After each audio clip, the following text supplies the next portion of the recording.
We built the node that connects the sensor and the gateway hardware that aggregates the data from the field and sends them to the cloud. The decision between build versus use always has to do with what makes sense from an IP perspective and adds a USP to the company. Our founder, Oz Harvey, has been amazing at raising awareness of what we're doing and then getting strong investment from people that are not just an investor that sit back silently, but are also partnering with us to deliver technology and solutions, which really helps when you're trying to be agile, but you're working with a large organisation like Bosch, who is our lead investor. Australia and New Zealand is the market space that we're going for at the moment. We're looking for footprints in the US and the UK, but we'll focus on selling within Australia and New Zealand and then expanding out globally probably within about 6 months.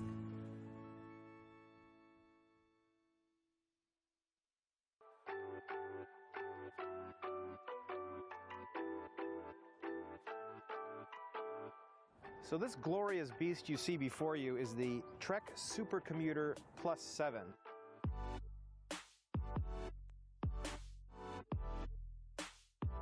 It's an electric bike with pedal assist, but the pedal assist maxes out at about 20, so it can still stay within the range of an electric bicycle. And my favorite part is that it looks like a I don't know. Ladies and gentlemen, please silence all mobile devices. The program is about to begin.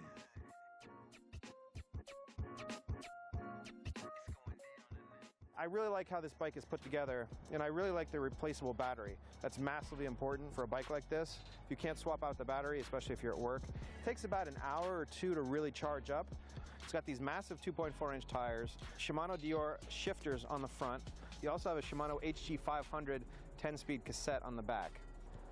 So there's no throttle on this thing, so it actually assists you as you pedal. You can go from eco, which is a little bit slower, gives you a little bit of a boost, to touring, which gives you sort of a general overall boost, sport, which makes you go a little faster, and turbo.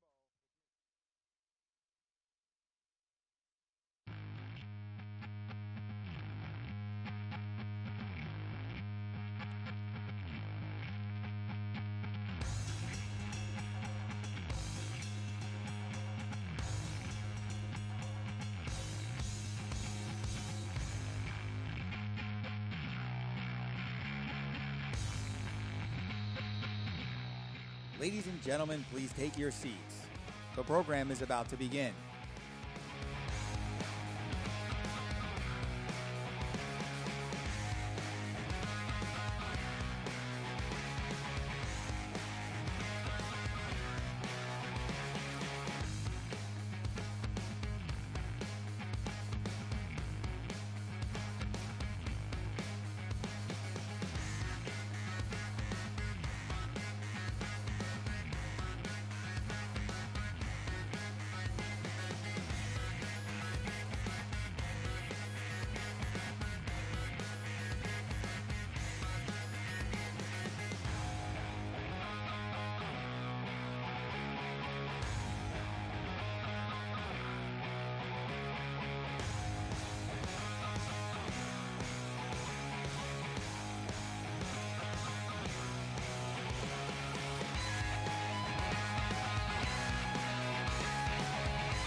Ladies and gentlemen, please welcome back to the stage TechCrunch editor and Disrupt MC, Jordan Crook.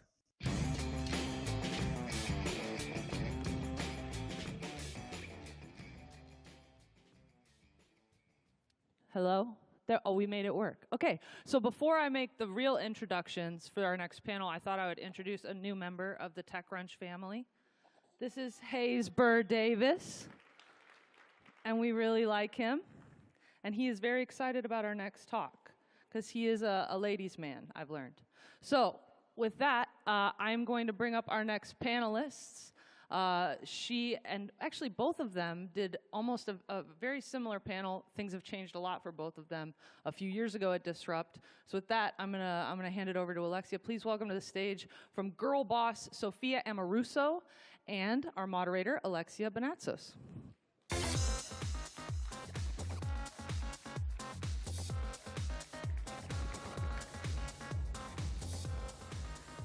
Hello, everybody. Hey guys, does this work? Is it working? Is it working? Can you hear her? I can't hear her. It's fine. It's not for me. It's not for you, it's for you guys. Okay, there. And a little bit for me. Okay. Kind of for you. Sophia, I'm so pleased to have you on stage. We're back. We're back. We were here 4 years ago doing the exact same thing, or kind of the same thing. You've been through a lot since we last spoke. Mm-hmm. Your last company didn't work out. You started a new one. You wrote this amazing book. You were on Netflix. Your story. Someone played me. Someone Yeah. played you on Netflix. You went through some personal life changes. Can you catch us up? Oh, God. Yeah. Well, that's a real long story. It might be another book, but let's see. In the 4 years since I spoke at TechCrunch, which was when Girl Boss, my first book, came out, which chronicled my story of starting Nasty Gal as a 22-year-old, community college dropout who, started an eBay store and then figured it out from there until it didn't work anymore. God, what's happened? Nasty Gal didn't work out. Filed for Chapter 11 at the end of 2016. Oh, wait. So it was a crazy 6 months. So in 2016, in a 6-month period, I was on the cover of Forbes, and then a month later, my husband of a year left me, and that was in July. And then in December, on the day Trump was actually elected, we filed for Chapter 11. So that was a really fun time. I came out the other side. I'm good. And, in the 3 years since the book came out, before we started the company, it's been 4 years now, Girl Boss became, I guess, a movement. A Phenomenon. A phenomenon, part of the, cultural kind of zeitgeist, a word that hasn't always even become attributed to me or what we're doing. And, as a hashtag on Instagram has been used 12 million times, and so this community of women really took it and ran with it.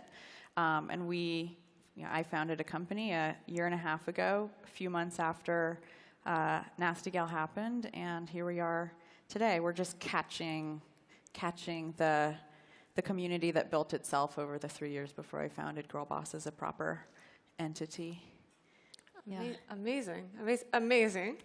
At the lowest points, like that day when Trump got elected, I had a bad, the world was having a bad day, or at least people who I wasn't sure what I was crying over. I went back. We've got this guy. How did you pick yourself up? How did you manage to get out of that situation with your head held high? Partially because it was just such an important time. Girl Boss became even more important the day Nasty Gal filed and Trump was elected, and also because it was something that I continued nurturing very part-time, 2 hours a week. Had started a podcast called Girl Boss Radio and had the privilege of interviewing the most interesting, kind of successful women in the world, and realized that not just my story could inspire the people, but bringing to light the stories of other women who may not have told their stories, and harnessing the Rolodex and access I was so lucky to build over those 10 years for a generation of women who may not be able to afford, an executive women's conference that a lot of these women may be speaking at, which is often just kind of a closed loop conversation. And so bringing that to a different generation and connecting them to one another, which we are doing now at the Girl Boss Rally, which is our twice yearly conference, but also because I'm an opportunist. I like building businesses. It's the only thing I've ever done, 22 to 32. Nasty Gal was a nice 10-year run. I understand enterprise value. That's really sexy and interesting to me. And Girl Boss was a global brand by the time the company was founded, which is just such a unique opportunity. So with Girl Boss, tell me a little bit about what the mission is. Are there any lessons that you learned at Nasty Gal that you're applying in this new thing? A lot.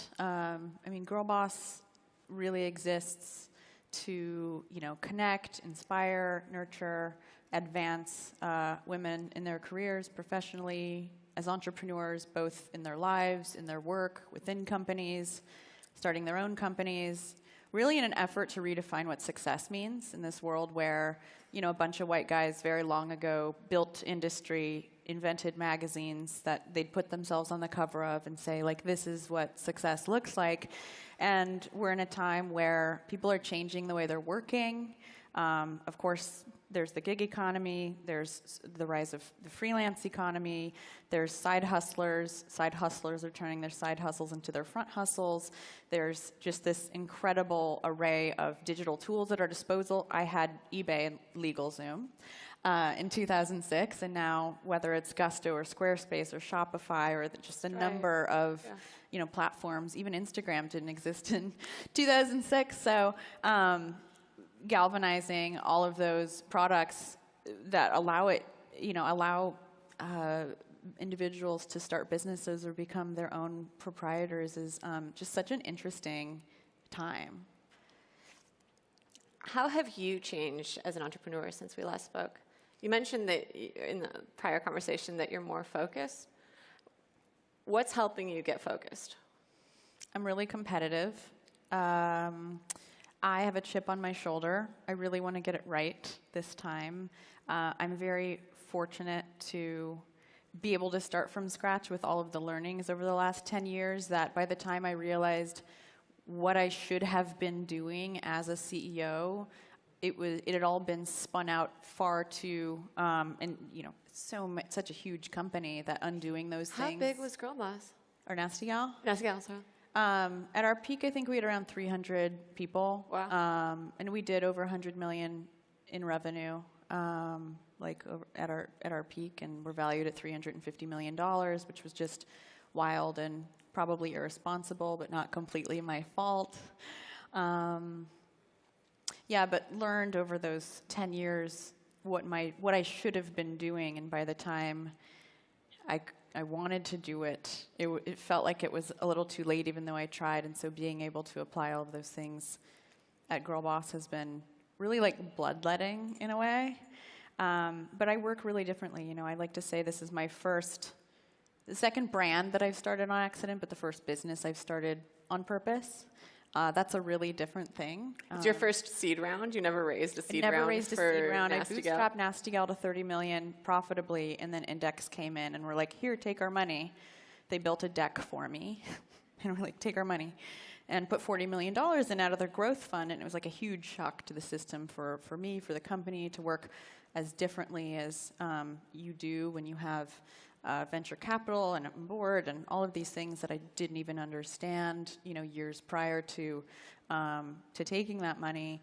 And yeah, I went out for a seed round. I've been very spoiled, and because I bootstrapped, you know, Nasty Gal to $30 million, I didn't really have to ask for a lot. I mean, I asked for a lot in business and beat down doors and all of those things where, you know, you have to manifest things, but in terms of pitching, you know, a very clear vision of what you're doing, how it's going to scale, how it's venture investable, why it's, you know, important right now, why I'm the person to build it, all the things that, you know, we've probably all read about on different blogs that you should know when you go out to raise money. I never really had to learn, so in a lot of ways, there are many things that I'm doing for the first time. Did you end up talking to the Nasty Gal investors for this round? And if so, what was that like? Did any invest? There were some investors who have invested personally that were involved with Nasty Gal in the past, who maybe didn't invest through their funds, which I'm really grateful for. I like vaguely talked with like Demir at Index, who's really lovely, and Danny and I have stayed in touch. I didn't go in and pitch Index. I think I need to take a beat maybe for my third business. I'll go back to Index. I still have a lot of respect for them and for Danny, and love Danny, but spend less time with him now. Does that answer your question? Yes, that answers my question. Okay. Let's see. Girl Boss. So it's a blog, it's a podcast, it's an event. It's a lot of stuff. Do you consider it a media business? I don't. So, you know, our beginnings, I just got up and started running. So we held our first conference for 500 women called the Girl Boss Rally at the beginning. of, it was March of 2017. I went to it. It was It was amazing. 4 months. Thanks. Yeah, it was like if TechCrunch had been a conference going on where women were in power and all VCs were like 90% women and all entrepreneurs were 90% women. It was amazing. You could get headshots, you could get vitamin B shots, you could get a mani-pedi. It was really, really cool. Yeah. Thanks. So I would say it's not a media business. The early trappings of Girl Boss looks like a media business because the book was a piece of media, the podcast was a piece of media, the Netflix series was a piece of media, and those are all, different types of content, and that's something that I'm really natural at doing. Nasty Gal was half the product and really half the voice, and now what we're doing is almost purely the voice, which is such a beautiful thing. Inventory is virtual for the first time in my career, which I really love. But really, at our best and highest, it's going to be continuing to galvanize this generation of women who have sought out Girl Boss, or maybe haven't even heard of Girl Boss, and connect to them not just physically, which we've done at our conferences and is happening, naturally on social media and in a closed Facebook group, which has kind of been the petri dish of research for what we build next. But ultimately, we need to build something that prints money in our sleep, and that's not what we have today. That's what I had for 10 years. I understand how that works, and it's an exciting task to tackle again. So we're spending a lot of time thinking about what that'll look like. Do you have any ideas? What's the new media model look like? Because display is not working. It's incentivized a lot of bad behavior and Russian bots. Do you know what the next hope for media is? Are you hopeful? I was talking to Dave Morin about this, who's a good friend, and he said something that I thought was really interesting, which was, within a few years there will be two classes of the internet. One will be subscription, and one will be free, because people just are increasingly, wising up to their privacy and the trade-offs that we're making by joining these platforms. And I also think there's a rise in, communities. And the word community used to be like the most disgusting word to me. It meant shared dinners and co-ops. And, I've always been very much an only child. But it's, being part of a community digitally is a really different experience. And, whether it's in Facebook groups, and Facebook is, now rolling out subscription for groups, which I think is really, really interesting.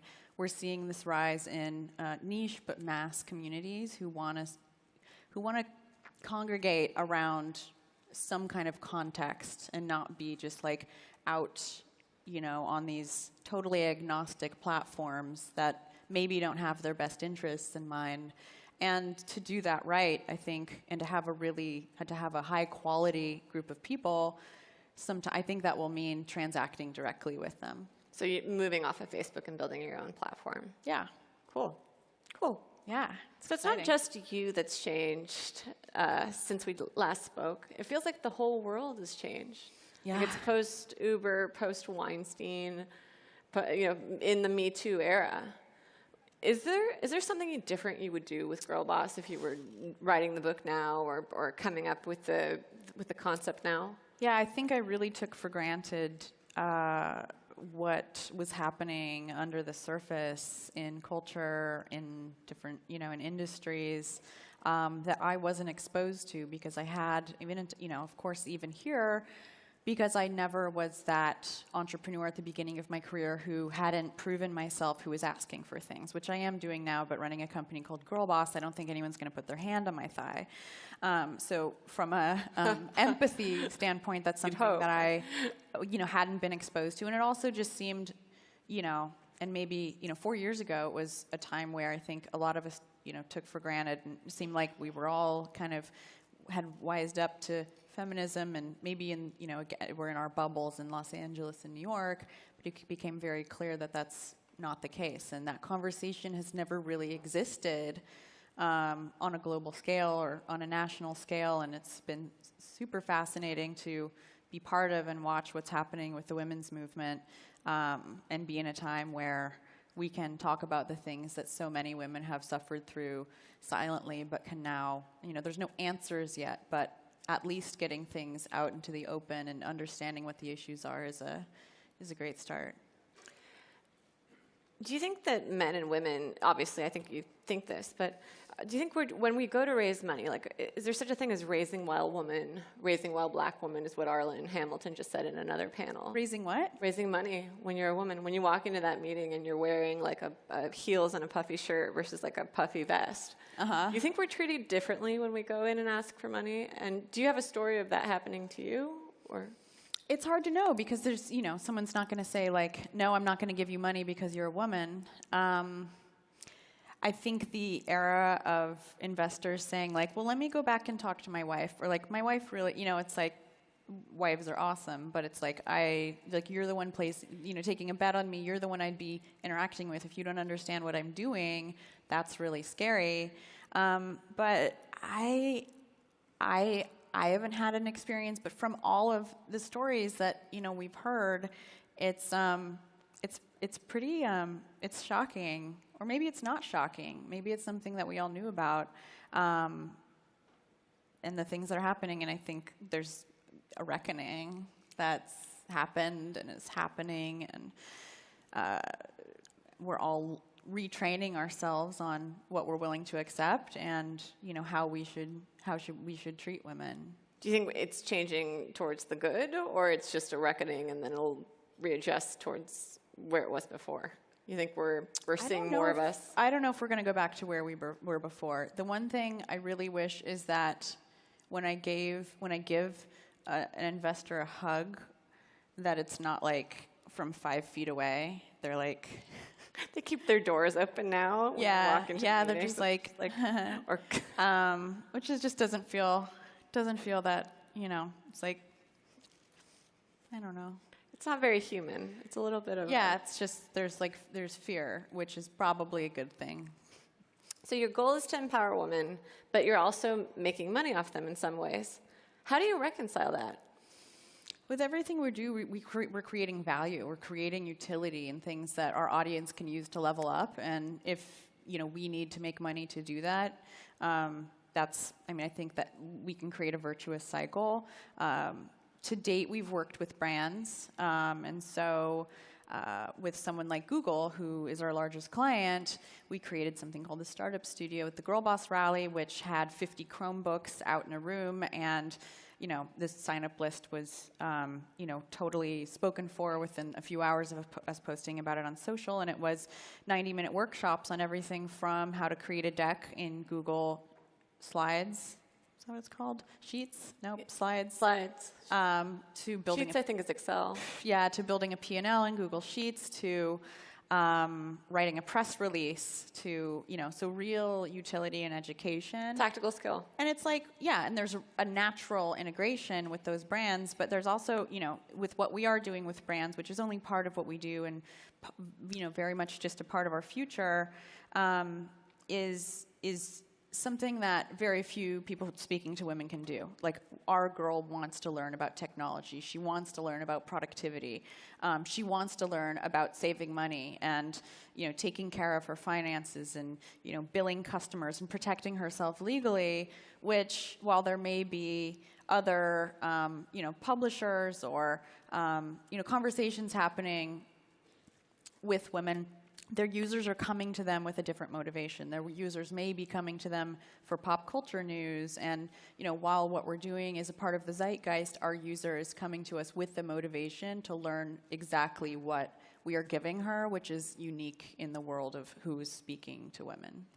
Which is the ability to be self-actualized and not depend on anybody else. Mm-hmm. To wake up every day and reinvent yourself and ask yourself, is this still what I want? And not be burdened by our past and in fear of our future, and being comfortable throwing away the things that we've spent our time building that we may be attached to, and just keeping ourselves in that balance between, fear and opportunity, fear and confidence.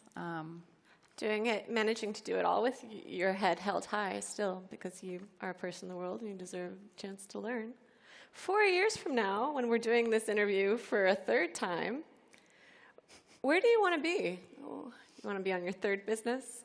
I want to have built a business that outlasts myself. Girlboss isn't about me. It's not my personal brand. It's not like a glorified influencer brand. It's something that's important that I will continue to grow in size. And at our best and highest, we're creating something that looks more like a church than a publisher, and a place where our community can galvanize autonomously. Or connect autonomously without us necessarily facilitating it. We have to, obviously build more ways to facilitate it first. And, at the end of the day, the best and highest thing a brand can do is become part of someone's identity. I'm a girl boss. I'm a nasty gal. And we already have that, so how can we continue to do that? And Will you be a public company? Oh, I don't know. I'm open to all of the above. I want to do what the company wants to do. I want to create as much value as I can. That's my job.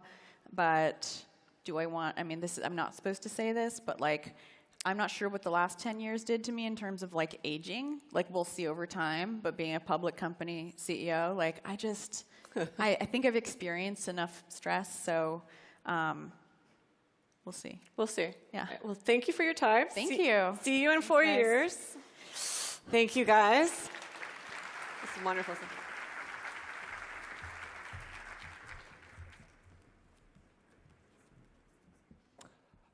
Hello, everyone. So I hope you're all doing well. We're going to do something a little different here. I have Jason Mars, who's the CEO and co-founder of Clink. And we're going to have a pretty cool demo for you guys. And then afterwards, we're going to chat a little bit. Cool.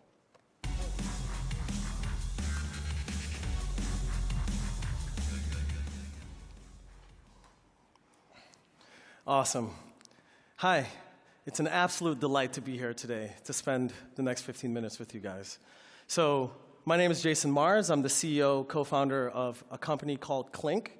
I'm also, in another life, a professor of computer science and engineering at University of Michigan. And today, we will be unveiling the world's most sophisticated conversational platform. It's absolutely awesome. And how do you know that you've got the next generation of technology, the next experience that will be the benchmark of what we all expect? Well, you have to see it, you have to feel it, you have to touch it, you have to play with it. That's how you know. When you play with Google Assist, when you play with Amazon Alexa, that's how you know what it feels like and what it does for your life. So we're going to do that today. So today I want to accomplish 3 things. First, I'm going to tell you a little bit about Clink, where we came from, what we're doing. Then we're going to go straight to showing the experience. This is one thing that has led to a phenomenal success that I'm going to talk about, is show, don't tell, as a company, culture, and principle. We're going to do that today. And then I'll show you the platform that makes the experiences you see possible. So we'll do those 3 things today. So we've been at this for a while, right? We started a company in 2015. We've been kind of underground in the fintech scene. If you're a large financial institution, a large wealth management institution, you know about us. We've been around and we've been dominating the space. We've been bringing conversational AI to the largest institutions in the world, rolling experiences and virtual assistants out to production. Many this year, we're going to be in the top 3 money center banks in the US by the end of this year, virtual assistants. We're already in production with one of the top 2 financial institutions in the UK. We've got partners and customers and member banks all over the country. In Turkey, Işbank in Turkey, in Turkish, we support 80 languages, et cetera, and whatnot. So, but why did we start there, right? And what's the point? Well, it turns out circa 2015, any random name with a .ai after it was purporting to be an AI company, right? Such and such .ai, it's some chatbot conversational AI thing. In that market where everyone had a lot of noise, to create a signal in the noise, we had to solve a real problem and create a solution that you can experience to see the next generation beyond the Alexas you're comfortable with and the Google Assists that you've come to know, right? So we did just that with something called Feeny. And we rolled out to production at USAA. We've been in the market for just 6 quarters. We're doing millions quarter over quarter in enterprise. Bar to entry is hundreds of thousands of dollars to get started working with Clink technology. And we have 40 relationships right now, and we're rolling out to the production in 2018, 2019. Remember, we're only 6 quarters deep, right? But it's in our DNA We started the company to change the landscape of technology, to do the next generation of conversational AI beyond what everyone's used to. And to do that, today, we're unveiling OmniVertical Clink. Clink, a conversational AI company for any experience behind any platform, any client side, anything, basically. And just to kind of understand what is this thing that we're talking about, let's just play with it and look at it and talk to it. So we've talked about some verticals we've done, fast food restaurants, yay, financial institutions dominating, beating out every incumbent in the market, from your Watson to your Google's products to your Nuance's Nina to your IPsoft's Amelia. We've been kicking them out of accounts all over enterprise. And we are doing so now in automotive. We're working with one of the top 3 automotive companies in this country. And we're actually going to go to production in their vehicles by 2021. So we're doing that there to SoundHound, all these guys. We're coming after everybody. So what is this experience? OK, Johan, take me for a ride. We're thinking of going on a road trip. Do you think we have enough gas to make it to Sacramento? Okay, I'm starting the navigation to Exxon. It's about 4.4 miles away. All right, let's just head to Sacramento. Set my cruising speed to 60 miles an hour. No problem. I just turned on cruise control and set your speed to 60 miles per hour. The car in front of me is looking a little close. Can you set my gap length to 2 cars, please? Sure, I've set your gap to 2. All right, I'm getting a little hungry. This road trip, take me to some food, man. All right, we're going to stop at a drive-thru. Hey, can I get 3 double cheeseburgers? Okay, I've added 3 double cheeseburgers to your order. Would you like anything else, or are you ready for checkout? You like specials on your order. No. I always get my double cheeseburgers with extra pickle, no ketchup. All right. Actually, can I get 3 double cheeseburgers, extra pickles, and no ketchup for Jason? Okay, you want to order 3 double cheeseburgers with extra pickles, no ketchup, added bacon. Would you like anything else, or are you ready for checkout? Threw in some bacon on there. That's nice. There was that one fish sandwich that you... Yes. I need to know what's on that. I saw it on TV. What's on that fish sandwich that's so popular? Can you tell us about the fish sandwich that you have? Enjoy our classic whitefish sandwich featuring our battered fish, creamy tartar sauce, and dill pickles, served on a soft, steamed bun. I'll take it. I want it. That sounds pretty good. Can you add a fish sandwich to our order, please? Okay, I've added a fish sandwich to your order. Would you like anything else, or are you ready for checkout? All right, we're ready, right? We're good? Yeah, it sounds good. Okay. All right, we're ready for checkout. Great. Please pull forward to pay for your order. Actually, who's paying for this? I don't know, dude. I'm strapped for cash. How are you doing? I got to check how much money I spent. Hold on. Awesome. I've been spending a ton of money on food lately. Can you show me what I spent on food in the past 3 months? You spent about $5,602 from your 2 bank accounts on food and drink, which is 16.7% of your total spending over the last 3 months. I don't know if I can get this. Dude, I think I'll got this, but could you get dinner for me? Fine. That's going to be an expensive dinner. Jason loves his steaks. Taste. Sushi, come on, Nobu. Hook me up. All right. I think I'm going to have to take Jason out to dinner tonight. Do you think I could spend $400 on a nice dinner?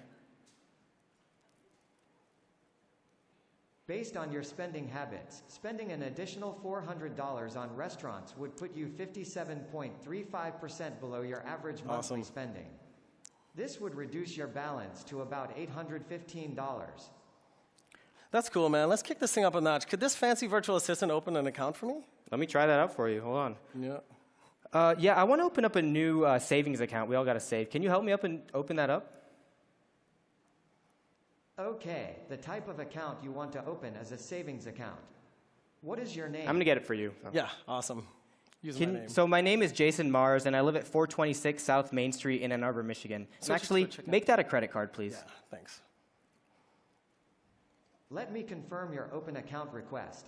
I have the type of account you want to open to be a credit card account, your name to be Jason Mars, and your address to be 426 South Main Street, Ann Arbor, Michigan. Dude, I just remembered. Is this correct? I changed my last name. I just got married, so not really. So could you change my last name real quick? Actually, my last name is Smith. Let me confirm your open account request.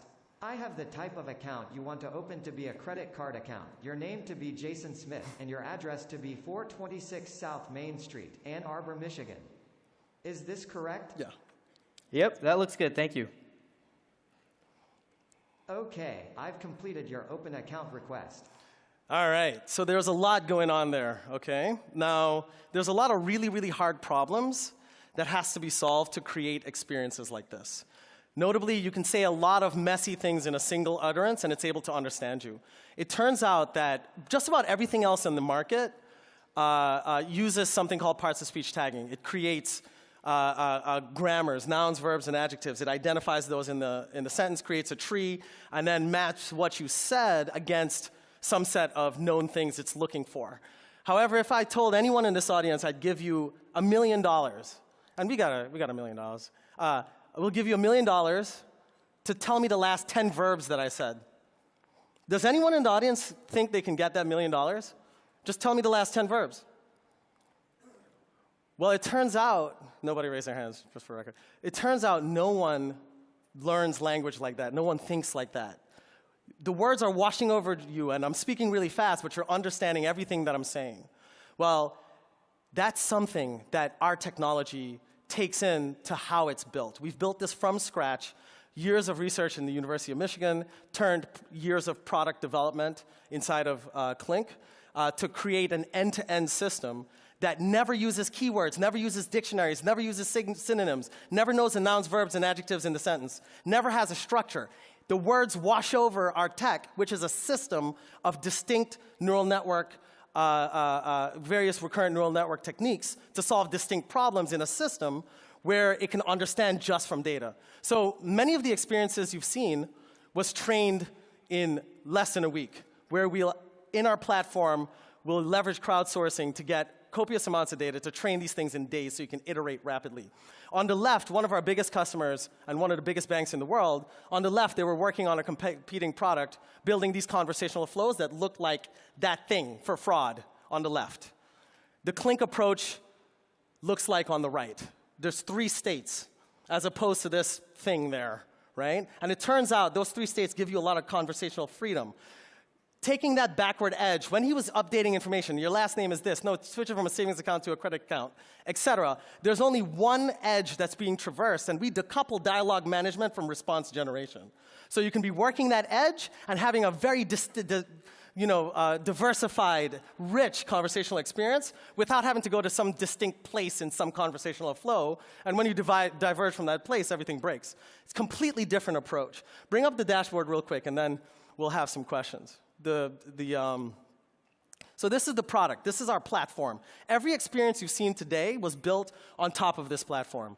That finite automata-based dialogue management approach is embedded in here.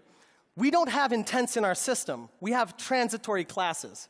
That means that when you're in CS transfer, that's transferring funds. As you work that edge, you could be defining and determining all the parameters of that transfer with rich conversation without leaving that state. And then you can be in a confirmed state by going across a variable edge or a business logic transitory class. And then you get to a new state. You can have rich conversations, many, many turns to navigate complex interactions without having to go intent by intent in some fixed scripted landscape. The thing that I'm really excited about today, and go back to the slides, go to the last bit, is that we're taking this platform for the first time. The barrier to entry was hundreds of thousands of dollars at financial institutions and other institutions. We've gone omni-vertical. We're working with QSR already, automotive already, healthcare already, with large brands, Barrow Institute, massive institutions. And we want to democratize this for every human on the planet. So we're creating a new offering. Instead of it costing hundreds of thousands of dollars to get started with Clink, we want to allow anyone to take the tools we've used to build experiences that represent the next generation of technology and put it in your hands. It's expensive. But you'll be building things that are better than that Alexa out of the box or that Google Assist out of the box, I promise you. And it costs $995 per month, which includes educational platform, training, hands-on training. We guarantee success. Indeed, if you are not successful after the first 30 days in building phenomenal experiences that you're ready to push to production, we do not want your money. We will give you your money back happily if you are not successful with our training platform. That's what we did in the enterprise. That's why we've kicked everyone else out of the market. And that's what we're going to do with every developer that wants to bring the best-in-class technology to the market. So with that, thanks, and happy to take questions. All right, cool. Well, good work. I know the Disrupt stage has a mixed past with voice assistant demos that are live, so it's congrats. Yeah. Okay, so we just have a couple minutes. I guess, the main thing I'm curious about when I see technology like this is, I've had Siri on my phone for years, and I'm still embarrassed to use it in public. Do you think that enterprises are equipped to be the ones to change the habits that consumers have now? That's a phenomenal question. And our hypothesis is the #1 reason that people don't use Siri, Alexa, Google Assist beyond recreational, non-critical path usage is because they don't trust the experience. You guys don't trust it to understand you. Trust it to be able to take your messy human-like interactions. That's why we created the company Clink. That's why we're taking a completely different approach to our stack to bridge the gap, the trust gap in conversational AI. It's clear that every human on the planet wants this. We just don't have it at the quality level that makes it transformational. It's the same issue with the Trio from Palm Pilot and the iPhone. A Trio from Palm Pilot is an iPhone, guys. Icons, App Store, apps, phone, stylus, whatever, right? However, the iPhone solved some problem that's sociological, anthropological, that allowed you to trust it to be that solution in your life. And that's what Clink is here to do. Create that transformational shift. Go ahead. Do you feel that the scale is going to be something that you're going to have to go up against? Like, so many people have already interacted with these voice assistants on Google's platform, Amazon's platform, Apple's platform. Like, when you're approaching them with a new assistant product, is that going to be something that, you're really going to have to go up against the whole industry? So here's the beautiful thing. This product is not it's not your Google Assistant replacement, right? This is a platform to allow you to build conversational AI as a feature to any product or experience you have. This is for anyone with a startup, anyone with a company who wants their own virtual assistant to be able to create that virtual assistant and have it be better than what you can currently get with Siri, Alexa, and Google. Now, they've been doubling down on this AI thing, right?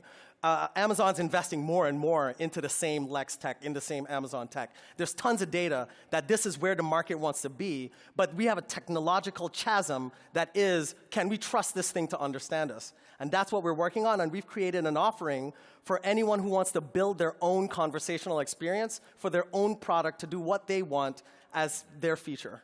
Cool. Yeah. All right, well, I'm being waved off. Thank you so much for your demo on stage. Went very well. Awesome. Thank you very much. Yeah. Thank you, guys. Yeah. Awesome. Yeah. Thank you, fellas. All right. I'm sure you can see in your program that we had Marilyn Hewson, the CEO of Lockheed Martin, slated to come. There was a personal issue for her. She couldn't travel this weekend, but got the best possible replacement. With that, please welcome to the stage the Chief Technical Officer at Lockheed Martin, Dr. Keoki Jackson, and your moderator, Matt Burns. Big round of applause.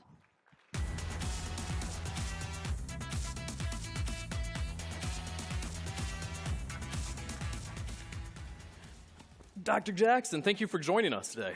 Hey, it's great to be here. I mean, personally, I wish Marilyn was here, but you seem like a nice guy. Well, Marilyn sends her regrets, and she sends me, so I'll do my best to fill in here. Well, that's great.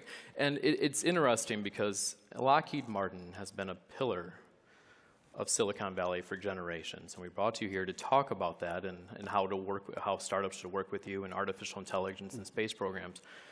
But there's something that everybody wants to know up front, and that's about Space Force, right? So are you going to put Trump in space? Look, I've been a space nut from the very beginning. The reason I'm at Lockheed Martin is I wanted to do big things in space. And we're always looking for great opportunities to take the next leaps. And like you said, we've been doing that for 60 years out here in Silicon Valley. We started, and you go out to our Advanced Technology Center, and you go into the lobby, and this is just off Page Mill Road. What you'll see there is a picture of our facility, and around that, orchards and fields. So things have obviously changed a little bit at Page Mill, but we've been excited to be leading on the forefront of space technology from that time. Well, I see you didn't answer the question if you're going to put Trump in space, but we'll let that go. You've been here for generations, like I said. Where do you see Lockheed Martin's role in Silicon Valley? Yeah, and this is where it's really important for us to be here. And you think about what Lockheed Martin does, and I talked a little bit about space, but at the end of the day, we're about solving some of the world's toughest challenges. So it might be putting people on the way to Mars. It also might be taking a commercial aircraft, enabling it to go twice the speed of sound without making a sonic boom. So these are the kinds of challenges that we're about the mission. And when we look at what it takes to do these, it's the people here, it's the companies here that bring the ideas that allow us to continually reinvent the technologies that'll take us over that next hurdle. In 2014, Lockheed Martin started aggressively investing in acquiring startups. What caused that change in 2014? Well, actually, we've had our Lockheed Martin Ventures Fund now for over 10 years. I think Chris Moran's out here actually in the front row. So Chris, our venture fund, it's a $200 million fund, and we actually just this year doubled the size of it. And the intent is really to go out there and find the commercial companies, the commercial technologies that offer ideas that can scale while leveraging the commercial market and have application into many of the defense or other high-end applications that we have. And so we're using that. We doubled the size of it. We're actually using our efforts today focused in areas like sensor technology, artificial intelligence and machine learning, autonomy, and things like RF and cyber technologies. So we're eager. We're out there looking for new companies and new ideas, and we're eager to work with them. Everybody ready? What's Chris's email address? Chris, I'll let you send that out at the appropriate time there, all right? What's the best way to get a hold of Lockheed Martin if you're a startup? Yeah, so I think one thing you can do, we've actually got our booth right here at TechCrunch, and we've got representatives from the venture fund there and eager to talk to folks. You can also go online, lockheedmartin.com, and from there you can navigate to Lockheed Martin Ventures or just do a search on Lockheed Martin Ventures. So it's pretty straightforward. You were walking around Startup Alley earlier, you said. What sort of technologies are you shopping for right now? Yeah, again, some of the things, maybe I'll just give some examples of companies that we've invested in recently that'll maybe set the stage.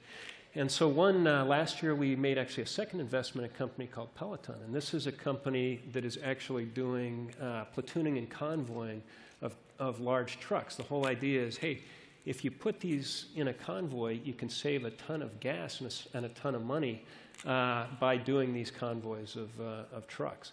And so the sensing, the software, and the various technologies that make that happen are interesting to us. Now, just recently, we invested in another company here in the Valley called Mythic. And Mythic is it's a hardware company, but they're developing very high-end but low-power AI processors. And so those are just a couple of examples of things that we're interested in. Does Lockheed Martin ever acquire a company to keep it out of the hands of a foreign entity? Well, there's a lot of nuance around that, but typically we don't talk too much about what we're doing in mergers and acquisitions. We're really looking for the companies that can advance our missions and the capabilities that we need, whether it's undersea, the far reaches of space, or anything in between. I guess the question I'm trying to ask here then is, does Lockheed Martin see its role in protecting national interests? Well, Lockheed Martin, you know, a big part of and the largest part of our business is absolutely around national security. The things that we are known for, we protect lives, we advance science, we explore the universe and our solar system. And so, yes, we're absolutely interested in those technologies that it can advance those national security missions. And another big element of what we do, and this goes to, I talked about the interest in cybersecurity, doing those things that are required to protect the security of those technologies and keep them out of the hands of adversaries or malicious actors. So the answer is yes. Sure does sound like it. Anyway, so moving on. The Pentagon wants to buy artificial intelligence technology, and they're willing to pay a lot of money for it. But these folks are used to working with Google and Facebook, and selling to the Pentagon is wildly different. Briefly, what advice would you give to a startup that's looking to work with the Pentagon? Yeah, and this is a great question. And one thing I'll note is we work with about 400 different companies today here in Silicon Valley. We spend on the order of $75 million a year with companies here in the Bay Area. And so we see a lot of excitement. There are a lot of folks who are interested in working on these kinds of missions with us, protecting our national security, protecting the lives of the folks who are in harm's way.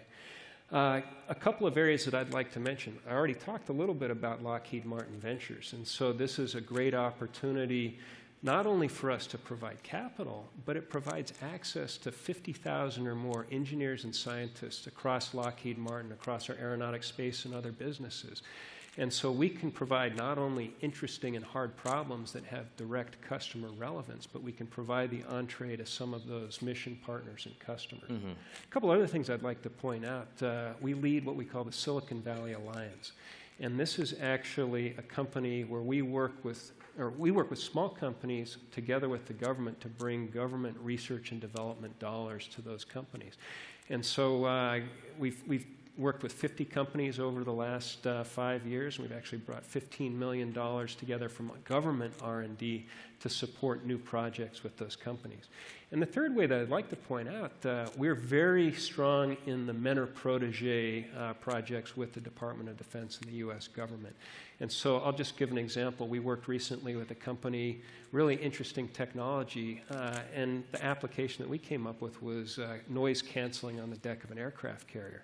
So those are the kinds of opportunities where people have an idea or a technology but don't know how to take it to a mission, can come through Lockheed Martin to those. And that's really interesting. And working in the defense sector is different than working in the commercial sector. So what are the expectations that a startup should have? Is it slower? Is it faster? Is it more expensive? Will they get more money? What are the expectations you would tell these people when they have a startup and they want to work with you or the Pentagon? Yeah, and the way I'd put it is, you know, every customer is a little bit different. And so learning how to work with those customers is obviously critical no matter what kind of business you're in. One thing that I want to point out, though, is the kinds of problems that we work on, typically, they're mission critical. Often human life is at stake, and often there's a very high bar for performance, as well as an expectation of precision. And I'll just give you an example. So we recently put the Juno spacecraft in orbit around Jupiter. And that's after a 5-year journey, 1.8 billion miles traveled. Think about that. And it inserted into orbit there around Jupiter within a second of what was predicted before the mission started. So that's the scale and scope and challenge of some of the things that we're working on. And the human life part of it is interesting. Surely you're aware of when Google pulled out of Project Maven, after thousands of Google employees signed a petition saying that Google crossed the line in developing artificial intelligence that could be used for the purpose of war. They felt it was over the line. But Lockheed Martin builds these technologies all the time. Where is Lockheed Martin's line? Yeah, and you bring up a really important point. And the Department of Defense has laid out policies and directives around the use of autonomy for weapon systems. And the bottom line is that the human is in control of the battle space.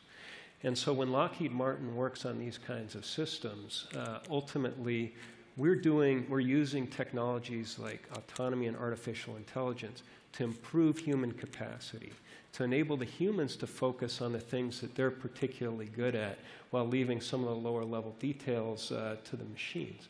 And ultimately, that allows the human and effectively to direct and control weapon systems in a more strategic way. But at the end of the day, the human is in charge. But that doesn't answer the question. Where is Lockheed Martin's line? Do you have an ethics board that drives your artificial intelligence development?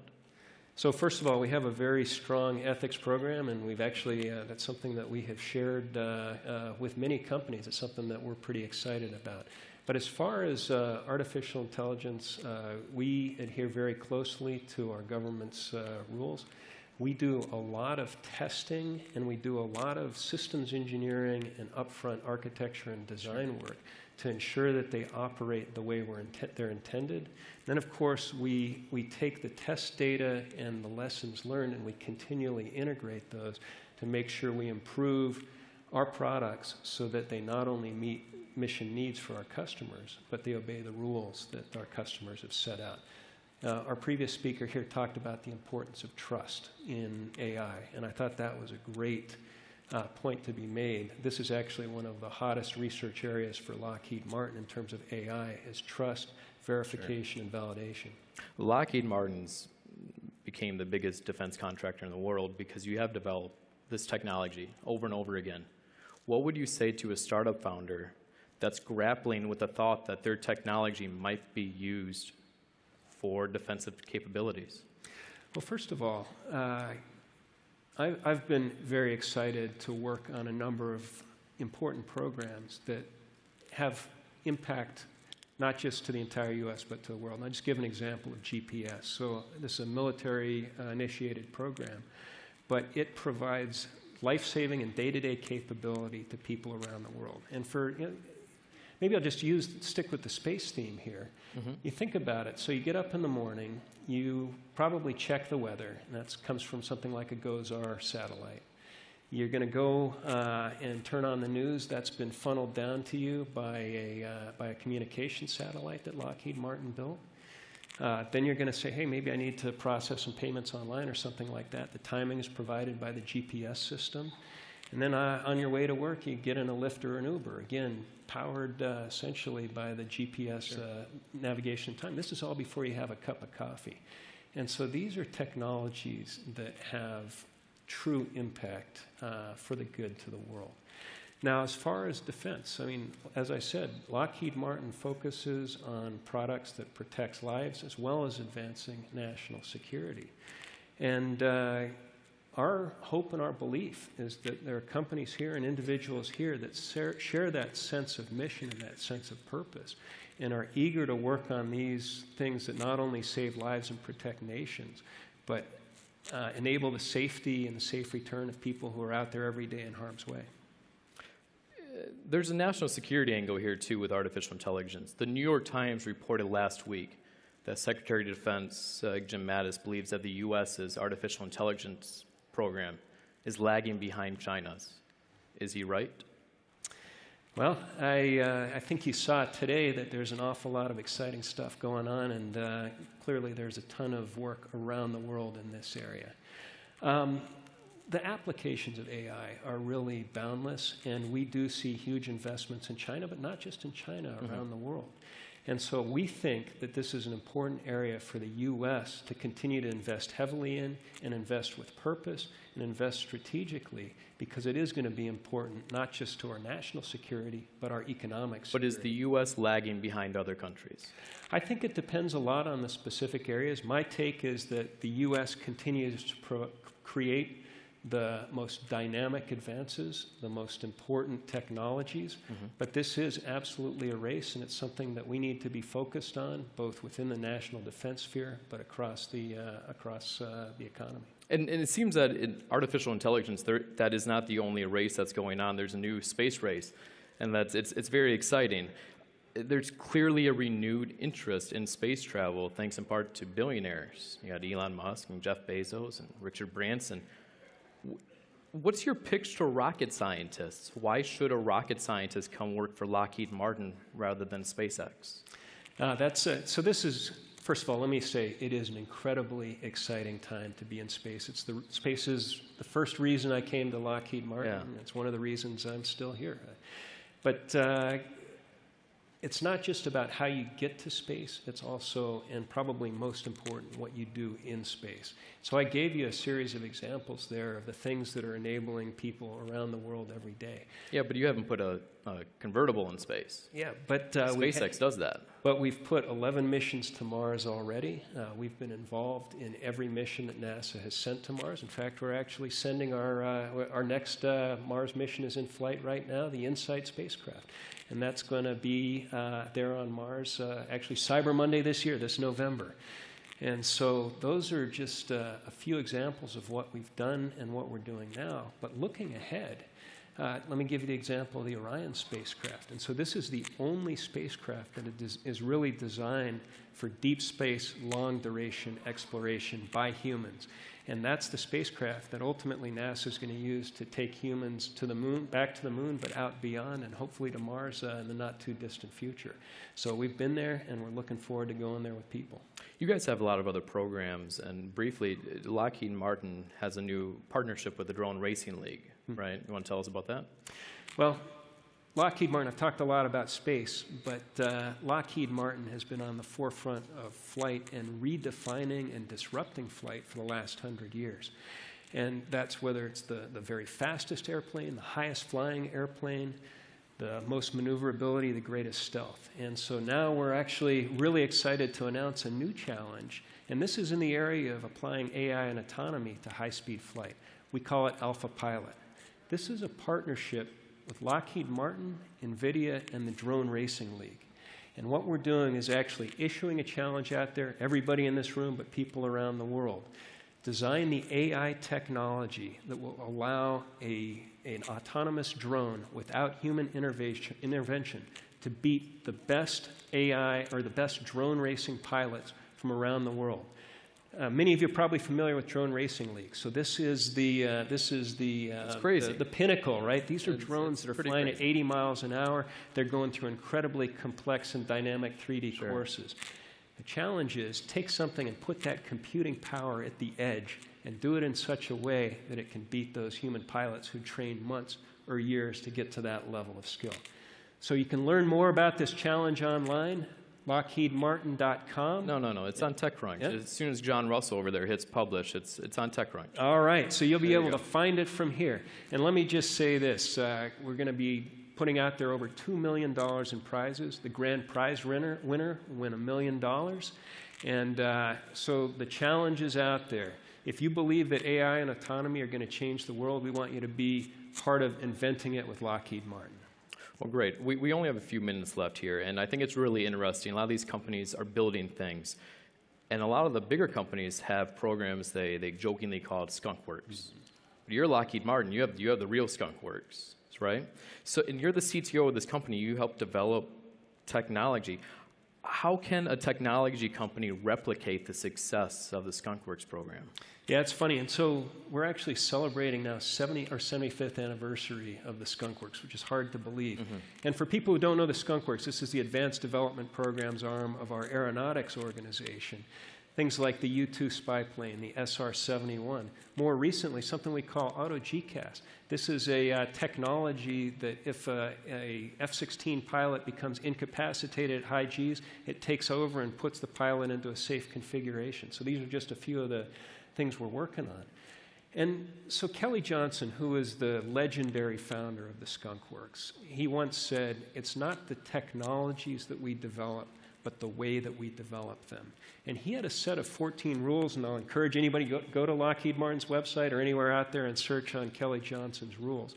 But there's some really important ones about developing technology. And so use small, highly talented, highly motivated teams. Give a lot of empowerment and accountability, full authority to the program manager. Do it fast. And those are examples that have become part of the lifeblood, literally, of Lockheed Martin, the innovation capacity of Lockheed Martin. But we think apply to all the kinds of companies and all the individuals that we're eager to work with here. When does Lockheed Martin develop technology in Skunk Works, and when does it develop it in a different department? What makes it special enough to go into Skunk Works? Yeah, you could almost use Skunk Works as an idea rather than a place, right? And so ADP is actually not just in Palmdale, but it's across all of aeronautics. But here in the Bay Area, we have our Advanced Technology Center in Palo Alto. I'll just give you a couple of things that we're excited about, you could say are in that Skunk Works vein. So first of all, we're excited about exploring the universe, and we do a lot of things in very harsh space environments. And so example, we're out there with a program called IRIS, where we're observing the sun every day and giving us insight into the behavior of, you know, our most important neighbor, you might say. But understanding the heavens, you think back to Galileo polishing, you know, lenses, and then we built bigger lenses and mirrors. And ultimately, you get to a point where you're like, hey, that's really not practical to send these massive things into space. And so we have technologists, we have a technology called SPIDER, where they're reimagining the telescope and saying, hey, what if we did a massive array, a flat array of tiny lenses and used interferometric techniques to rebuild a digital image and do that in a tiny fraction of the size and weight that a normal telescope would take. So those are the kinds of things that we're doing in our technology endeavors to reinvent space. And that's just an example of how we're doing things across Lockheed Martin. Great. We have 3 minutes left, and I have to ask you about recent news. Defense One reported last week that Lockheed is developing and pitching the U.S. Air Force a hybrid F-22 and F-35. Is that correct? I don't want to comment too much on that particular story, but I'll just say the F-22 and the F-35 bring together some of the most incredible capabilities in terms of stealth, in terms of supersonic performance, in terms of operations in very adverse environments, and then I'll say the ability to bring together incredible data from across the electromagnetic spectrum, put that all together and make the pilot a mission manager. And so those are the technologies that we like to bring together and we'd like to bring together for future customers. My goodness, you sure did say bring together a lot there. And it sounds like you're developing a hybrid almost, F-22 and F-35. So hypothetically, if you were developing an F-22 and F-35 hybrid with the F-35 stealth technology and advanced aeronautics and the F-22's bigger range, what would that look like? Well, every customer has a little bit of a different need, so I don't want to speculate too much, but we're continuing to push the survivability and the effectiveness of these platforms against an ever-increasing array of adversarial threats out there. And so this is why Lockheed Martin invests $1.2 billion or more a year in R&D. This is why we're going after technologies that range from AI to advanced RF to things like quantum information sciences, because these are the things that are going to change the nature of these products. Reports suggest that Lockheed Martin's about to close a massive order with the Pentagon for F-35s. What guarantees have you given the Pentagon that these will be delivered on time? So we work very closely with our customers on this, and you know, every order is a little bit different, but I'll just say that Lockheed Martin, at the end of the day, we're about delivering for our mission customers and delivering mission success. And I'd also want to note, in particular for the audience here, these are incredibly hard mission challenges. And the reason I got into this business, and I think the reason why people are here today, is because A, they want to work on really hard things. And B, they believe that technology really can change the world for the better.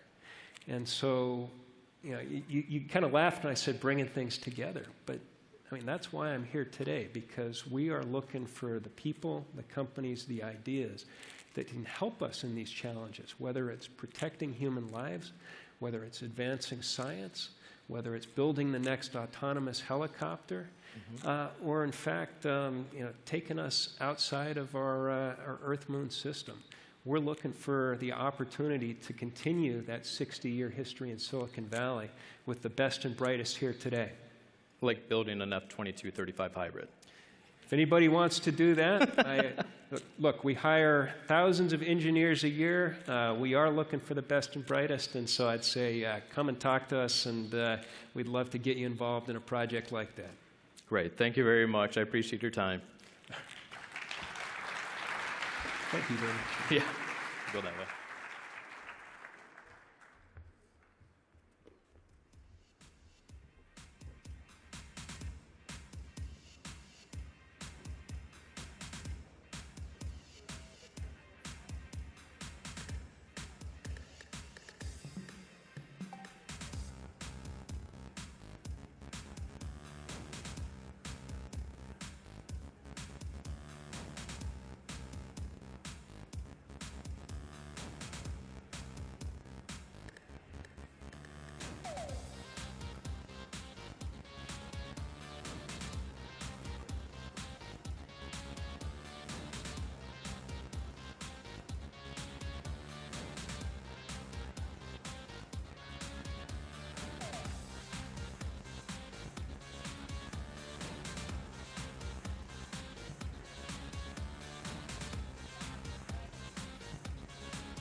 Ladies and gentlemen, please welcome to the stage TechCrunch editor and your Battlefield host, Anthony Ha.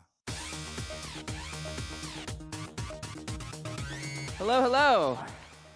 First of all, thanks to whoever wrote that voiceover and gave me a stealth promotion. I appreciate it.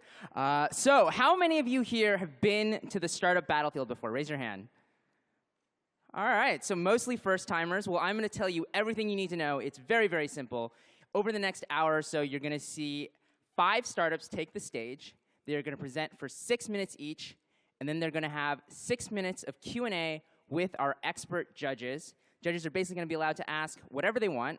At the end of those 5 companies, you're going to get a bathroom break. We're going to go backstage. We're going to choose our favorite companies, and that is going to be used to select the finalists who will present again on Friday. So make sure you're all back here for that. What they're competing for is the Disrupt Cup and also $100,000, which I believe is the largest prize we've ever given out at Disrupt. And those are all the rules, which means it is time for me to bring out our judges.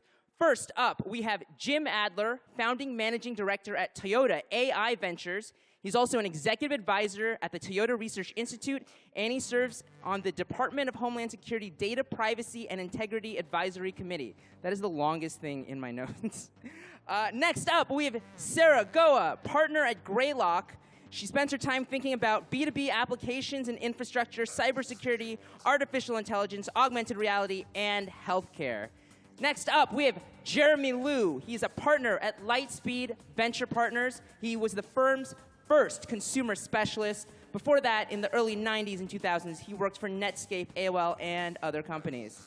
Next up, we have Sam O'Keefe. She managed the startup Battlefield at TechCrunch for many years. We miss her. She is now the head of startup programs at Google Cloud. And last but not least, we have Hans Tung, managing partner at GGV Capital, where he's focused on consumer internet, e-commerce, Internet of Things across China and the United States. He's invested in 11 unicorns. So let's give it up for our judges. There you go. Okay, and let's actually start the Battlefield by bringing out our first company, Karma Car. Presenting for Karma Car are Azarias Rita and Patrick Min. Come on out. Hey, everyone.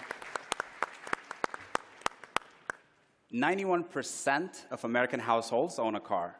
That means almost all of you know the pains of owning a car. It starts at the car dealership. You have to fight to get a good deal. It's exhausting.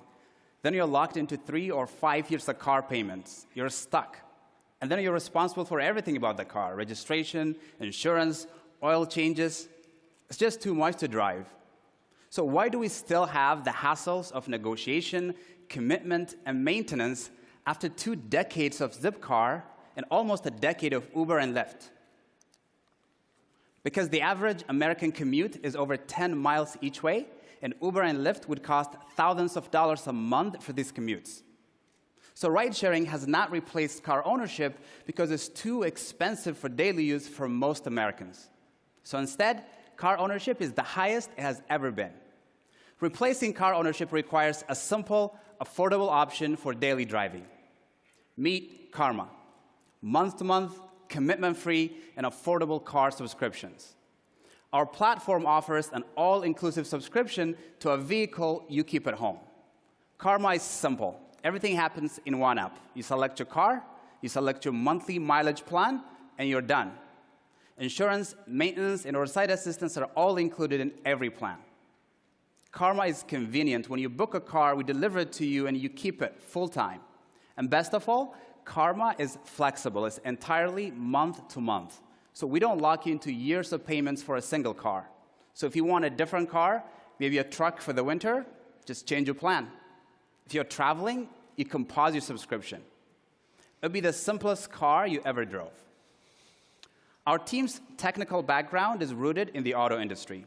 I have my PhD in computer science with applied research in fleet management, and I've worked in data science for predictive maintenance and fleet operations. Our co-founder previously managed car value projections at TrueCar. We're backed by Techstars Mobility. And together, we're building the future of auto retail. Karma has built a complete technology platform for car subscriptions. We partner with fleet operators such as rental companies and car dealerships that own the vehicle, so we don't own any vehicles. We offer our platform as a white label solution to our fleet partners. Karma's technology has 3 components. The first is a connected telematics device that's installed on each vehicle. It just takes 30 seconds to install and is used for fleet management, per mile billing, and monitoring driving behavior like speeding and acceleration. With this telematics platform, we have integrated a unique insurance policy that is tailor-made for car subscriptions through our partnership with commercial insurers. Second, we built an operations dashboard that allows our partners to manage everything about the car subscription program, from inventory management to CRM and a logistics dashboard. And third, we built a mobile app that makes it incredibly simple for consumers to subscribe to vehicles. Let me show you how that works. Let's move to the demo, please. Let's say you're looking for your next car. You start out by downloading the app on Android or iOS. It's super simple. Let's move to the demo, please.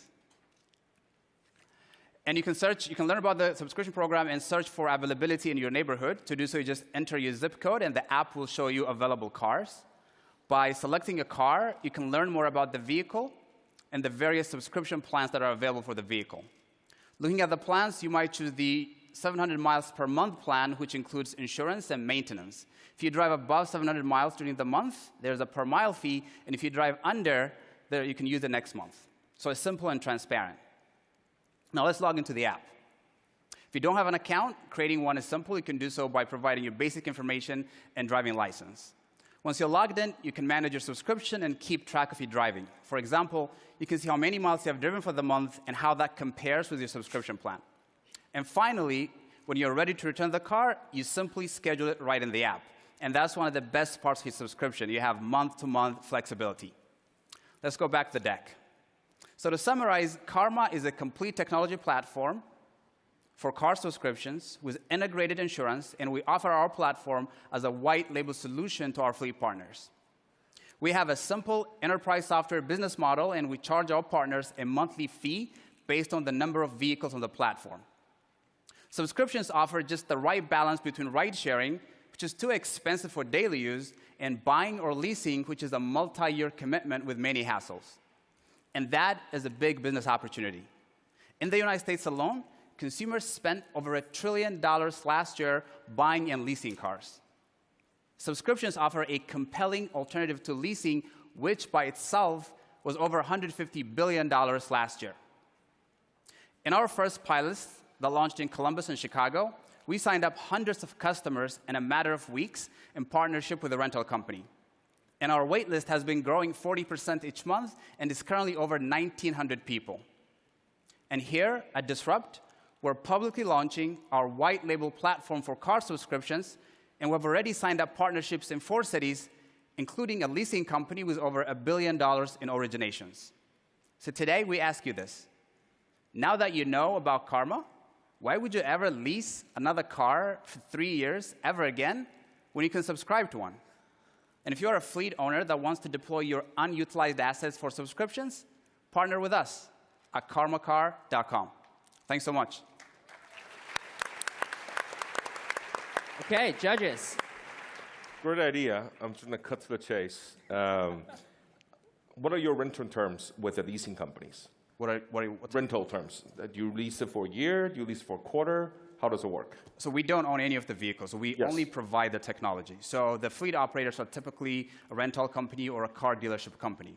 So we provide the platform that allows them to manage their fleet, manage their operations, do the billing, everything they need to operationalize a subscription program. So we're only a technology vendor. Okay, so if you look at the unit economics from the perspective of the leasing company you work with, what would be sort of the utilization rate they would need to make their partnership with you break even for each of their car on average? Yeah, that's a great company. That's a great question. And part of the answer is in the fact that subscriptions are a month-to-month access. So that allows them to manage their utilization. So achieving something like 80–90% utilization is very possible, even with the pilots that we have seen. Compare that to a rental operation, which is mostly around days and has a lot less utilization. So that's about 80–90% is the utilization that makes sense for the kind of fleet that we have. We also have pre-owned vehicles mostly on the platform. That also helps towards the unit economics. Got it. Makes sense. Thanks. So rental cars are still a small portion of the cars being used at a time. Dealers are where it's at. Why would they want to do this versus leasing? So this is a couple things have happened in the industry that make now the right time for subscriptions. On one hand, you have the consumer demand, which has been shifting thanks to ride-sharing, car-sharing, where people consider vehicles as a utility rather than something that they own and maintain for the most part. On the other hand, leasing actually has been increasing very highly over the last 3 years. Today, it accounts for a third of all the new cars sold. But the problem with that has been there is now a glut of lightly used inventory that's coming back from leasing.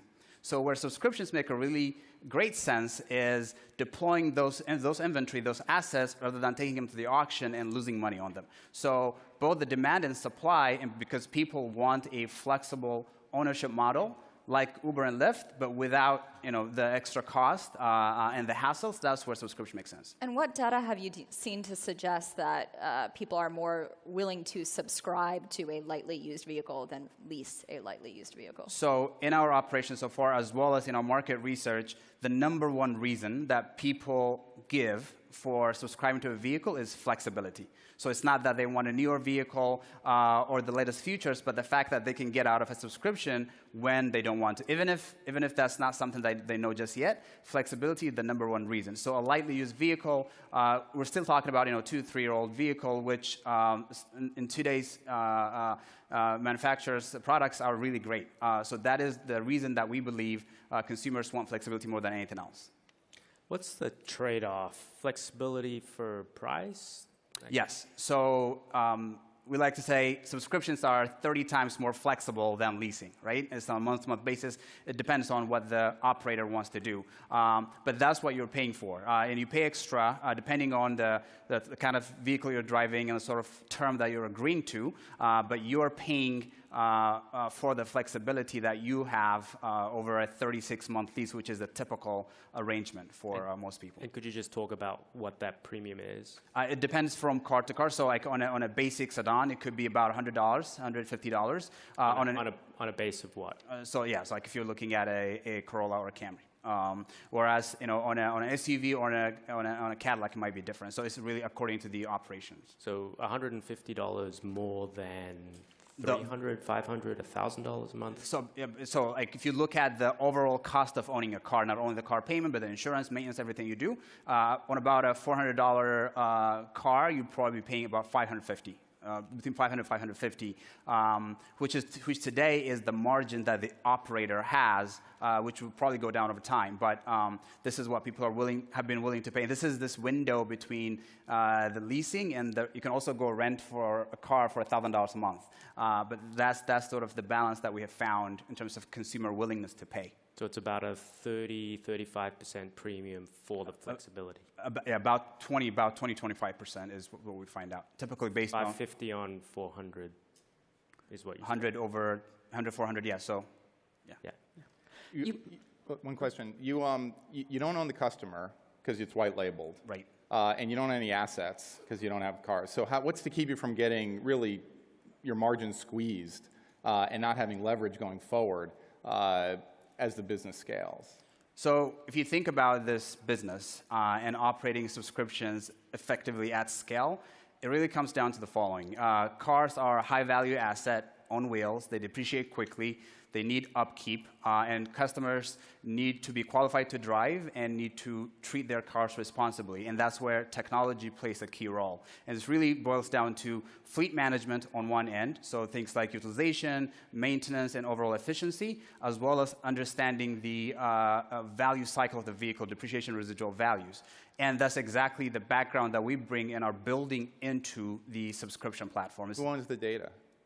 So companies own the data. We have access to the data for doing things like modeling demand, because we have a very unique access to full-time mobility. So those are the things that enable us to build a really great platform that becomes the fabric for subscriptions. And if you think about the sort of organizations we need to work with for this to be the third pillar of car ownership next to buying and leasing is typically large companies that have relationship with customers. By providing the technology and by being the fabric for subscriptions is where we see the biggest opportunity to gain market share. All right, give it up for Karma. Thank you. Let's bring out our second startup of this battlefield. That startup is Stealthy. Presenting for Stealthy are Prabhav Bhardwaj and Alex Carrera.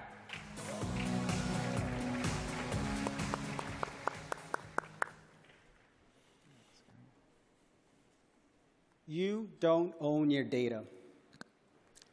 Every time you use one of these free tools to send a message or like a photo or even get directions, you're handing over your data and privacy. Sorry. Can you hit next? Google makes an astounding 200+ free tools to track, collect, and monetize your data every single day. Next. People are starting to see behind the smokescreen that these companies value profits and not privacy. With the advent of decentralization, we can finally take back control of our data and our privacy. Just this year, over 2,000 new decentralized apps were created, and they need the sharing and communication technology we're building. Introducing Stealthy, secure, private communication between people and applications. Stealthy is a decentralized messenger with built-in dApp integrations.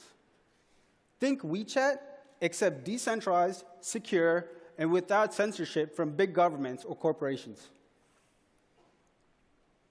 Stealthy gives you true data ownership. You can share your data with applications you trust and revoke it from bad actors. There's no middleman. So people pay for services they value, period. Move to demo, please. There. When you open Stealthy on the phone, there's 3 tabs: Profile, dApp integrations, and Messages. In Messages, you can chat with other users in a public channel, for example, the TechCrunch channel, where you can talk about Disrupt. Let's switch to one of our contacts. Here, you can send secure, private, encrypted messages and even dApp content from our partners. One of our partners, Graphite Docs, is a decentralized Google Docs alternative. When Alex sends the Graphite document to his editor, she can open the document, edit it, and make changes all in real time. So you'll see the changes Alex will make on the left phone appearing on the right-hand side momentarily. And this is without leaving Stealthy inside. Another dApp integration we have is TravelStack, a social media platform for sharing photos. With TravelStack, you can send your photos to your friends and family, and they can view comments and likes all from within Stealthy without having to switch applications. The TravelStack photos, Stealthy messages, Graphite documents all have separate encryption keys and work seamlessly together inside Stealthy. This is way beyond a simple dApp browser. This is the power of the Stealthy protocol to bridge multiple applications in a unified messaging experience.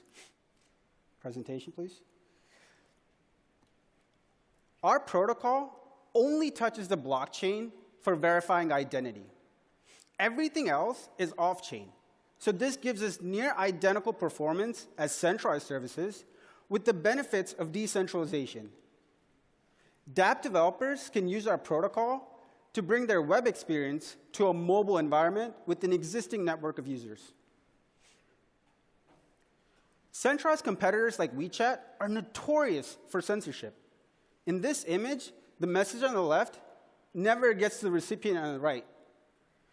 Decentralized competitors are either hard to use, don't fully optimize for the blockchain, or still in beta. Stealthy is built on a scalable blockchain where people and applications are connected in one app. Next. Alex and I are a 2-person team. In February, we won the Global Communication Hackathon, and in June, we started integrating dApps on mobile. Today, we're launching Stealthy for iOS and Android and are the first decentralized messenger available on both platforms. We also have dApp integrations in these following data security and privacy verticals. Next. We will make money using app rewards mining. App rewards mining is a mechanism set up by Blockstack to reward the most popular applications. Similar to how Bitcoin pays miners to process transactions, Blockstack pays applications to add value to the ecosystem. Our protocol is the earliest and already integrated into other popular dApps. We could bootstrap on these revenues alone, but longer term, we plan on charging fees for premium services.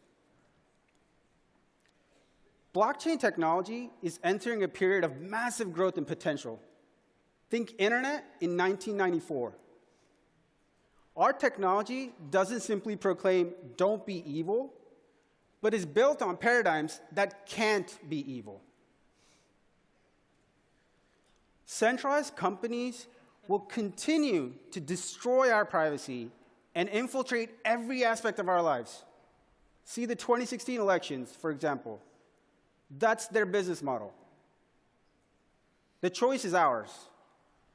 End up in a surveillance nightmare that's gripping other parts of the world today, or download Stealthy for iOS or Android and take back control of your data and privacy.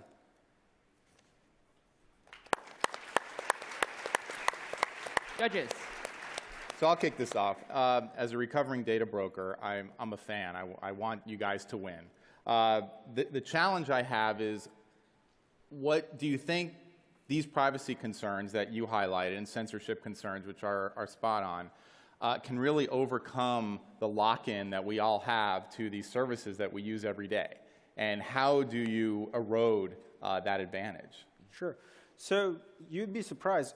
For example, in Iran, when Telegram was banned, they were looking for other options. So flipping countries or flipping big regions, because censorship is such a hard problem to solve, is not that far-fetched. Another example is AWS has gone down. Slack goes down. Signal has gone down. Sure. So there's centralized services that go down, and since we're decentralized, it's much harder to take down our services than it is to centralized competitors. So when people require applications to be up all the time, they will need services that we offer. So is the go-to-market then not U.S.? Is it more oppressive regimes around the world? It's global. It could be the U.S. too. But yeah, boil the ocean is not a go-to-market. So is there certain areas where you want to go first in order to bootstrap this thing and get momentum? Have you thought about where to go first? Yeah, so places where privacy and data security matters. So journalism, healthcare. So we've had talks with people that want to use Stealthy, where doctors and patients can communicate securely, so they don't have to store patient data and be worried about HIPAA violations. Mm-hmm. That's one very interesting use case. Also legal. People that don't want to use like a centralized store for storing all their legal documents can use Stealthy, for example, with a BlockSign integration to be able to sign documents and hold it in their own storage. How do you think about competitors that already have some of these attributes, right? So I use Telegram for people in the crypto community. I use Signal to talk to security people and journalists. And there are large followings behind some of these already. So Signal is just messaging, and we're way beyond just messaging. Messaging is a starting point. So we look at ourselves as a dApp workflow with messaging integrated. And Telegram is not decentralized, and they want to be decentralized. We believe that we add value just beyond messaging, where you can do your entire day's work through Stealthy, whether it be writing documents or paying for services or signing documents. You can do that through Stealthy. So messaging is the core attribute, but there's dApps that work around that. Do you have a user growth goal as a team in those sort of coming years? Because one of the challenges, as you point out, I think your chart said 20 or 30 million crypto users. But in my view, there's a significant difference between somebody who's bought Bitcoin or Ethereum and somebody who's going to transition to a decentralized app ecosystem. So a good question for you is, how many decentralized apps that aren't games or exchanges are on the App Store right now? And we're one of the first decentralized messaging applications available.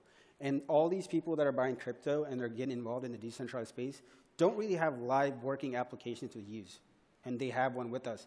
And the advantage is we still have the centralized performance with the decentralized built in. So we're a hybrid of both. To add to what Prabhav is saying, I think you can't just build a copy of a centralized app and be successful. You have to give an experience that's superior. And today, I dive into different apps to check my messages, and it's kind of a nightmare.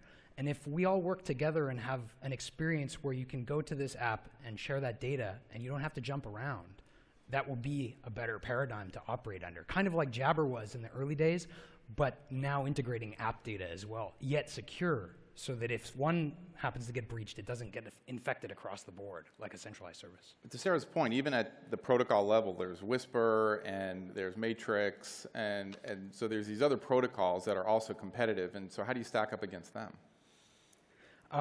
When you look at Whisper today, and specifically we're talking Signal and possibly also WhatsApp, in the Signal space, you'll see that they have outages. It's on their Twitter. They go down because they're centralized.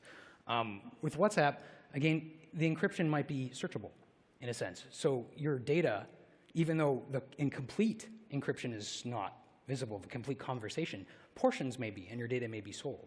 There isn't visibility into that. But there's other blockchain protocols. I mean, you know, there are. Like Mercury is one that actually has gotten some traction.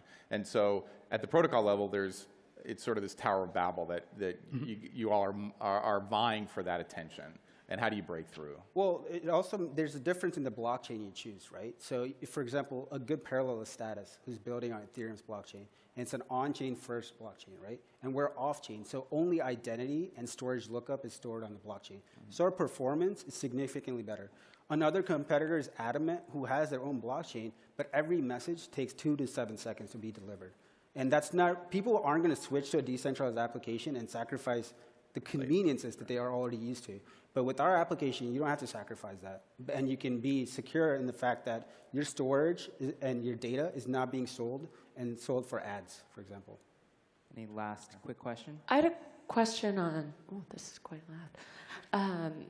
You showed us the Stealthy app, and that's the way to access all of these other dApps in your ecosystem. How are those partners thinking about working with you? They're essentially giving up the experience directly with the user, and they're having to go through you. So what's the appetite? How do you bring those people on board, and how do they see the trade-offs in working with you? So in decentralized world, since the applications don't control the data, they have to differentiate themselves by giving the best user experience possible. And if you're going to be building communication on top of what is your bread and butter, you kind of fall behind. So you build upon protocols like Stealthy, so you give that head start to yourself and focus on what makes you amazing. And if you saw in the demo, we don't actually just, we use Graphite inside Stealthy. So you still get the Graphite experience, and you can still access Graphite from a website. But they've partnered with us, so sharing and collaboration is instantaneous, and it makes sense through messaging. All right, one more round of applause for Stealthy.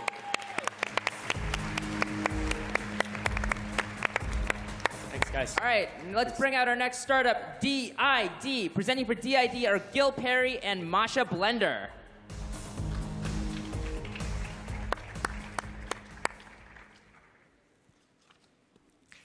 Our photos contain biometric data. Using them with face recognition, anyone can track you, hack your devices, and steal your identities. You know what? I'm going to snap a selfie right now.